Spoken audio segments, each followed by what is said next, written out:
Hey everybody, it's Justin Popovic and Brad Gosse back with you again for another video installment of our chats. I know we do a lot of theoretical stuff when Brad and I get together, but today we wanted to get into something a lot more practical. Brad was in my office here, we were just chatting about general business stuff, and I'm facing kind of a bit of a problem in my business right now in the sense that there's so many things going on, there's so many great opportunities actually, it's exciting, and I'm sure you've experienced this yourself, to the point where there's so many ideas and so many things I want to do that I can't get to them all.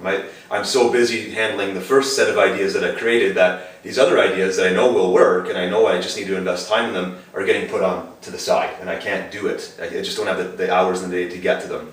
So it brought up the whole question and the idea of something that I know Brad's really good at, and that is when to delegate, when to outsource, when to hire your work. Because why spend something that's going to make, all my time on something that's going to make me 20 bucks an hour when I can make, $500 an hour doing these things?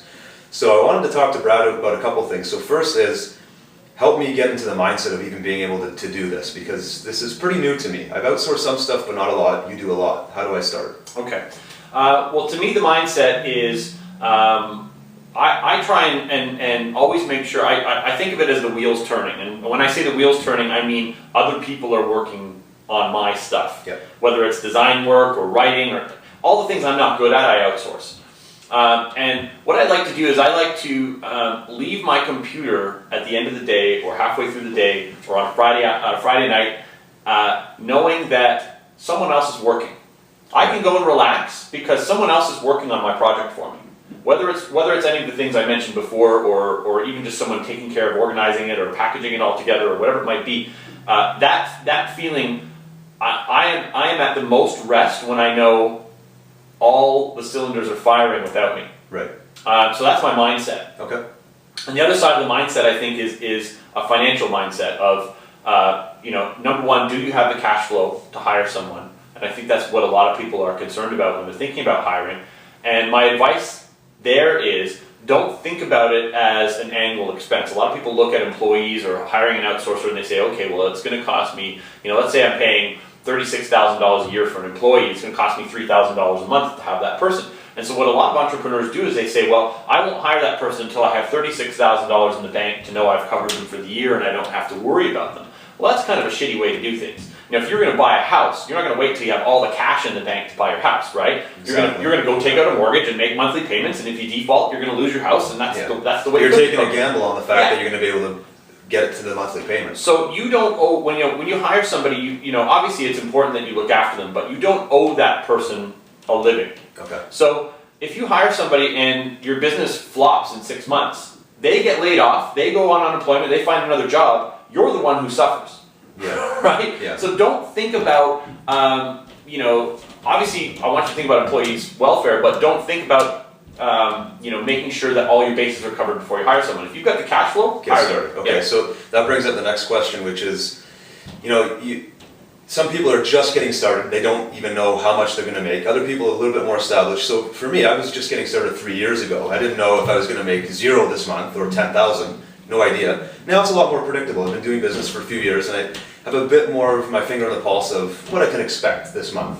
I can't always guess it right, but I know I'm at a point now where I can definitely do some outsourcing, and I guess I don't know where to start. I've already seen it in what we're talking about here. I know that if I just start with maybe one person, that will get the wheels turning. It's kind of like the mortgage thing. So should I start with one person? How do I get them to get going? How do I tell them what to do? How do I get myself in a place where I know that they're going to be doing the right thing for me? The best advice I can give you is to not start by hiring a single outsourcer or a single outsourced employee, but to start by putting jobs out to the outsourcing world. Okay. So take my busy list, take one job in there, and see who can do that. Yeah. So I can put that job up for bid on a freelancer website. Okay. And because what's great about that is if you have an outsourced employee, if they get bad at their job, you have to deal with that. Right. Whereas if you hire someone to do a design job that you don't like, right, you take that job away and you give it to somebody else. Give it to somebody else. Okay. And if they don't do a good enough job for you, then you never hire them again. Okay. So you have a lot more freedom. And the great thing is that every time you put up a job,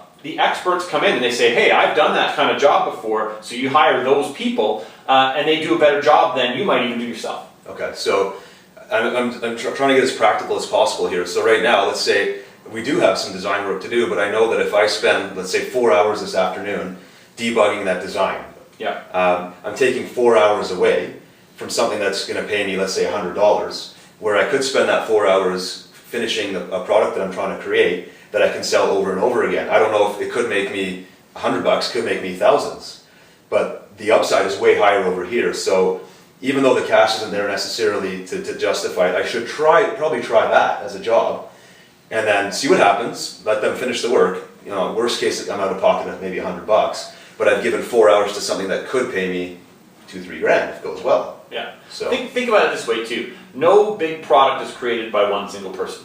A car is not created by a single person. It's created by teams of engineers and mechanics and specialists and all different worlds of design and aerodynamics and engineering, and all kinds of different things play to make a car. Right. Same for a computer. You know, you've got chip engineers, you've got, you know, software people, hardware people, design people, case people. You know, everybody's got a different specialty when they make something. You can't wear all those hats even when you're making something smaller. yeah, I have to see myself as the architect of it, and I'm putting this person on this job, this person on this job, and I just got to get comfortable with giving those things, delegating, trust those people who are going to do what is right, and get comfortable with parting with the dollars to have it done. Yeah. So, but I think that's good. That's good advice. So I don't know. Hopefully that helps the people watching. Do you have any final words of advice?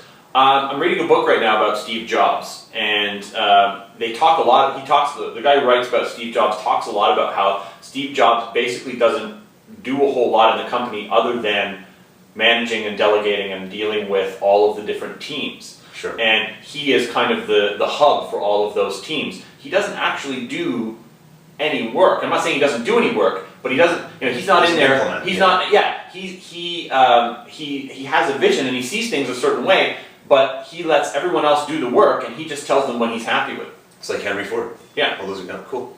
Well, thanks, Brad. Hopefully that helps everybody watching too. A little bit of a practical blogging tip for you today. Hope you enjoyed it.